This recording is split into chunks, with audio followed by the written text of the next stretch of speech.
bienvenue à Building Beyond. Quel plaisir de vous retrouver pour cette 8e édition du festival Building Beyond.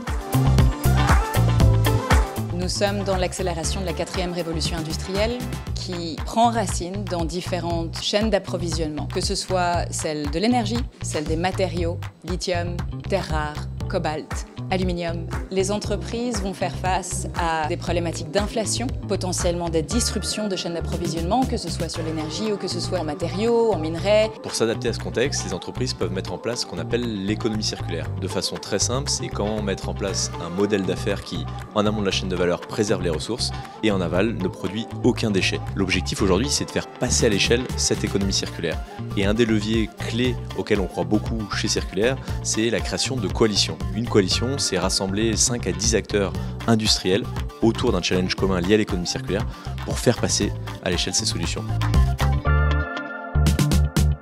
Je travaille avec un ensemble de collaborateurs Vinci pour développer le réemploi chez Vinci, donc l'agglomération des solutions qui existent. Du coup, on a travaillé avec le Lab Recherche Environnement, notamment sur ce sujet de réemploi, et c'est l'occasion d'évoquer ces thématiques en externe et en interne, et puis de rencontrer un certain nombre de personnes, d'évoquer ce sujet du réemploi et de comment ça avance chez Vinci. Et donc ça s'appelle Back-in, donc la solution réemploi pour Vinci. Bluespine s'attaque à un fléau de nos sociétés modernes, le vieillissement des infrastructures en béton armé. Donc de faire l'économie de ressources comme le béton, on économise du sable, on économise de l'eau. Le vieillissement, il est dû à la corrosion de l'acier à l'intérieur du béton. Aucun ouvrage n'est épargné, les ponts, les bâtiments, les centrales nucléaires. Et Bluespine développe des solutions de diagnostic et de traitement pour prolonger la durée de vie des ouvrages.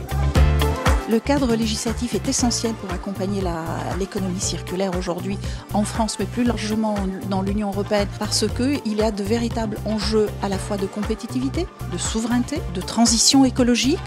L'économie circulaire, pour qu'elle soit efficiente et qu'elle puisse s'inscrire dans une trajectoire vertueuse, doit être de proximité. Et la proximité est portée par les territoires, par les communes, par les collectivités.